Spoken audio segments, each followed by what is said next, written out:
প্রিয় শিক্ষার্থীবৃন্দু, আসসালামু আলাইকুম। কেমন আছো তোমরা সবাই? আশা করি সবাই ভালো আছো। ন্যাশনাল আইডিয়াল কলেজ কর্তৃক অনলাইন ক্লাসে তোমাদেরকে স্বাগতম। আজকে আমি তোমাদের হিসাব বিজ্ঞান দ্বিতীয় পত্রের পঞ্চম অধ্যায় যৌথ মূলধনী কোম্পানির আর্থিক বিবরণ নিয়ে আলোচনা করব। তোমরা যৌথ মূলধনী কোম্পানির আর্থিক বিবরণের নিয়মগুলো আগেই দেখেছো। সেই ক্ষেত্রে আমি তোমাদের আজকে শীটের 13 নম্বর এবং বইয়ের 40 নম্বর অঙ্ক নিয়ে আলোচনা করব এবং তোমাদের সমাধান করে দেব। তোমরা এখানে দেখবা কি তথ্য দেওয়া আছে। তথ্যের মধ্যে দেওয়া আছে একটি র্যামিলটা তোমরা ভালোভাবে দেখে নেবে এবং র্যামিলের তথ্যগুলো আগে জেনে নিতে হবে। এরপর আছে কিছু সমন্বয়, তোমরা সমন্বয়গুলো দেখে নিবে। এরপর আমরা এখানে করণীয় কি আছে সেই বিষয়গুলো আমরা একটু খেয়াল করব। দেখো, করণীয় বিষয় আছে। করণীয় কতে বলছে ব্যাট চলতি হিসাব, কতে বলছে সে যদি কোম্পানির সংরক্ষিত আয় বিবরণী প্রস্তুত করো। এখানে নিট লাভ দেওয়া আছে তোমার 55,987 টাকা। এরপর দেওয়া আছে তোমার কি করণীয় ক আর্থিক অবস্থা বিবরণী। তাহলে আমরা এখানে প্রথমে করণীয় ক করব ব্যাট চলতি হিসাব। ব্যাট চলতি হিসাব করতে গেলে প্রথমে আমাকে জানতে হবে যে নিট ক্রয় এবং নিট বিক্রয়ের পর ব্যাটের পরিমাণটা কত সেটা আমাদের বের করে নিতে হবে। তাহলে প্রথমে আমি ব্যাট চলতি হিসাবের ক্ষেত্রে যে কাজটা করতে হবে, নিট ক্রয় এবং নিট বিক্রয়ের পর ব্যাটটা বের করব, তারপর আমরা কাজটা করব। তাহলে সবাই আমরা অঙ্কে চলে আসি। করণীয় ক,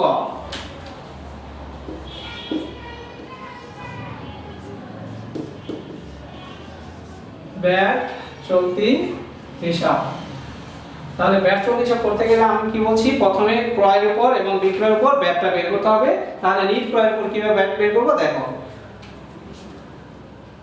ক্রয়ের উপর ব্যাট সমান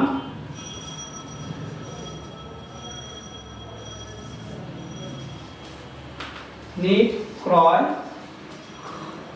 ইনটু 15/115।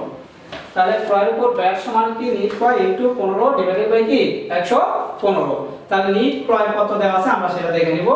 এখানে ক্রয় দেওয়া আছে দেখো অঙ্কে 60,000 টাকা।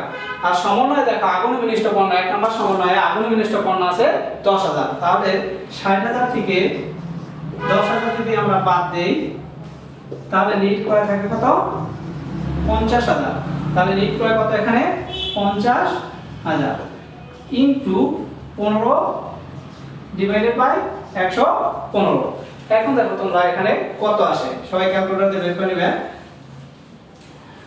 নিট ক্রয় ডিভাইডেড বাই 15 ইনটু 115। এখানে দেখো ব্যাটের পরিমাণ আসবে 6,522 টাকা। এখন দেখো তাহলে নিট ক্রয় হলো 50,000 ইনটু 15 ডিভাইডেড বাই 115। তাহলে আমরা যদি ক্যালকুলেশন করি ব্যাট তাহলে কত 6,522। এইটা হলো ক্রয়ের উপর ব্যাট। এরপর আসো নিট বিক্রয়ের উপর ব্যাট নির্ণয়। তাহলে আমরা ক্রয় ব্যাট নির্ণয় করলাম, এখন নির্ণয় করব কি বিক্রয়ের উপর ব্যাট। অনুরূপভাবে নিট বিক্রয়ের উপর ব্যাটটা আমরা বের করব যখন, এখানে দেখো বিক্রয় ব্যাট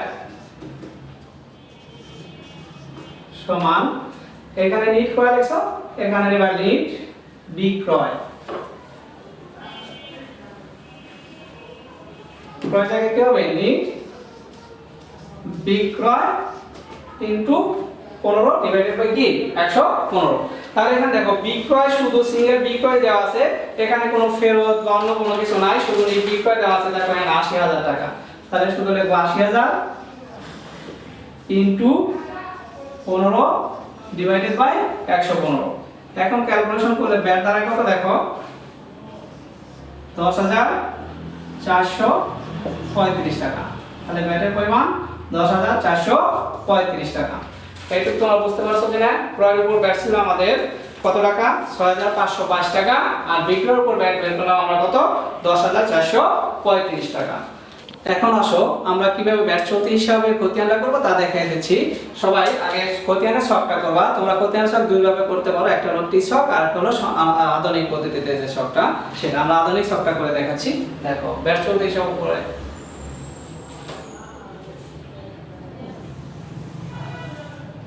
এখানে ব্যাট চলতি হিসাব শিরোনাম দেবা।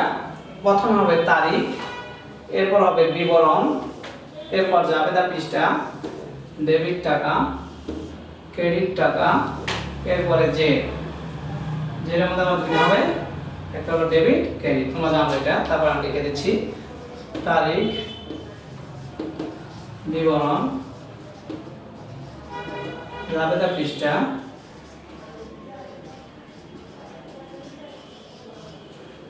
এরপরে জেড বা ব্যালেন্স, ডেবিট,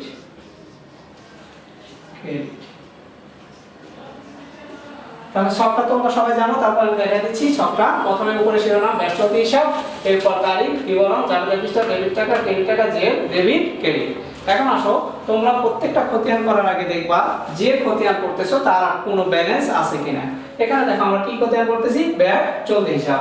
অঙ্কে দেখো আমি ব্যয় চলতি হিসাবে একটা ব্যালেন্স দেওয়া আছে 4000 টাকা। তাহলে সেটা আগে আমরা ব্যালেন্স বিডি হিসাবে বসাবো। বিবরণ মধ্যে লিখবা ব্যালেন্স, ব্যালেন্স বিডি, ডাইরেক্ট জেনে করে বলবে ব্যালেন্স বিডি কত টাকা, 4000 টাকা। এরপরে দেখো ক্রয়ের উপর ব্যয় আমরা যেটা বের করছি সেটা লিখবো। লেখো এখানে ক্রয় ব্যয়, ক্রয় ব্যয়, ক্রয়ের উপর ব্যয় কত বের করেছিলাম, 6522 টাকা। এটা ডেবিটে লিখবা।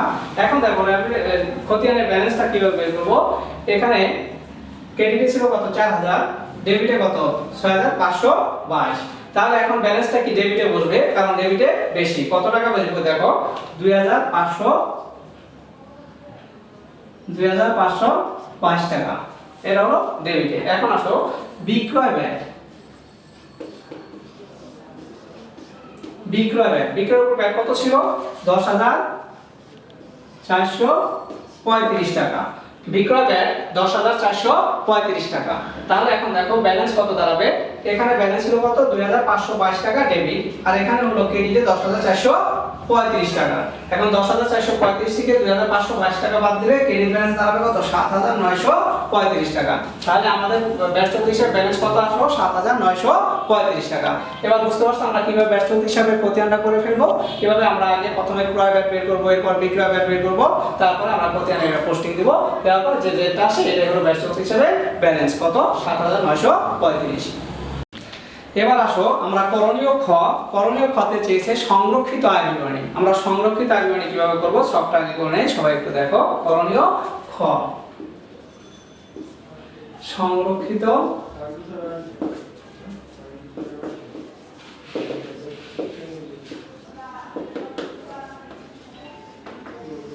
সংরক্ষিত আয় বিবরণী। সবটা দেখো, খুবই সহজ।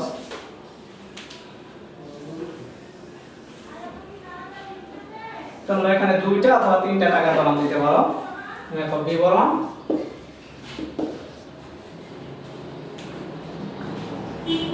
টাকা, টাকা। তাহলে প্রথমে দেখো আমাকে সংরক্ষিত আয় বিবরণে একটা ব্যালেন্স দেওয়া থাকবে বা আছে। দেখো 17 নম্বর ফ্যামিলি 17 নম্বর এন্ট্রি সংরক্ষিত আয় বিবরণ বা ব্যালেন্স দেওয়া আছে, সেটা আগে আমরা বসাবো ব্যালেন্স বিডি।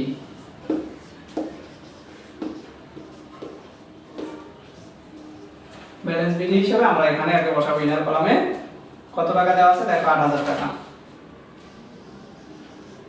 প্রথমে আমরা ব্যালেন্স বিডি দিব। ব্যালেন্স বিডি কত, 8000। এর সাথে আমরা কিছু বিষয় যোগ করব, তোমরা সেটা হয়তো শিখে নিছো। যোগ, প্রথমে দিবা চলতি বছরের নিট লাভ। এখানে দেখো নিট লাভ, চলতি বছর। অঙ্কে দেওয়া আছে চলতি বছর নিট লাভ 55987, 55987। এর সাথে আমরা যোগ করব দাবিহীন লভ্যাংশের অবলম্বন।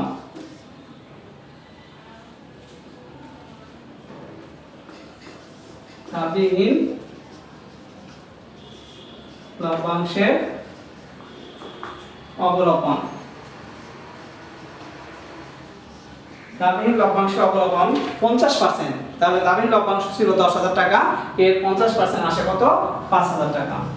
তাহলে এই বিষয়গুলো আমরা ব্যালেন্স বিডির সাথে কি করব, যোগ করব। যোগ করে এবার যোগ করার সাথে দেখো কত টাকা, 68987 টাকা। এটা হলো কি টোটাল যোগের বিষয়। এখন আসো আমরা এখান থেকে বিয়োগ করব। বিয়োগটা আমি এখানে দেখিয়ে দিচ্ছি।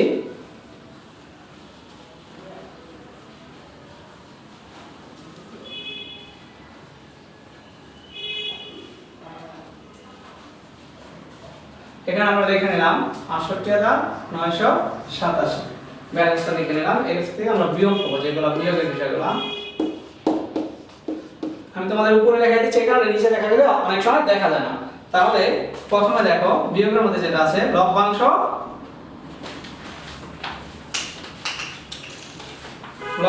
প্রদান,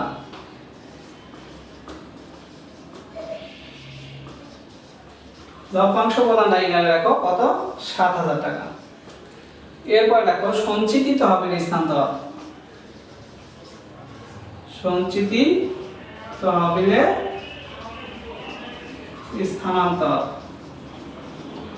সঞ্চিতি তহবিলে স্থানান্তর আছে কত ২০০০ টাকা। টোটাল যোগ করে আসে কত দুইটা ৯০০০। এবার দেখো এখানে ব্যালেন্স ছিল কত যোগফল ৬৮,৯৮৭, ওখান থেকে আমরা এখানে ৯০০০ বাদ দিলে ফলাফল দাঁড়ায় কত ৫৯,৯৮৭। এটাই হলো আমাদের সংরক্ষিত আয় ব্যয়ের জের। তাহলে তোমরা অবশ্যই বুঝতে পারছো যে সংরক্ষিত আয় ব্যয় কিন্তু খুবই সহজ একটা বিষয়, এর সাথে কিছু বিষয় যোগ হয় আর কিছু বিষয় বিয়োগ হয়। তোমরা ছকে থেকে ৭টা কি 8টা আইটেম আছে, তোমরা হয়তো পড়ে নিছো বা দেখে নিছো, আমরা এর আগে দেখিয়ে দিয়েছি। ঠিক আছে, তাহলে তোমরা এইভাবে অঙ্ক সমাধানটা করবা। তুমি তোমাদেরকে আমি আজকে করণীয় ক এবং করণীয় খ এর আলোকে দেখিয়ে দিলাম অঙ্কের 40 নম্বর এবং শীটের 13 নম্বর অঙ্ক। সবাই ভালো থাকো, সুস্থ থাকো, সুন্দর থাকো, সবাই দোয়া করো, আমি তোমাদের জন্য দোয়া করি। আল্লাহ হাফেজ, আসসালামু আলাইকুম।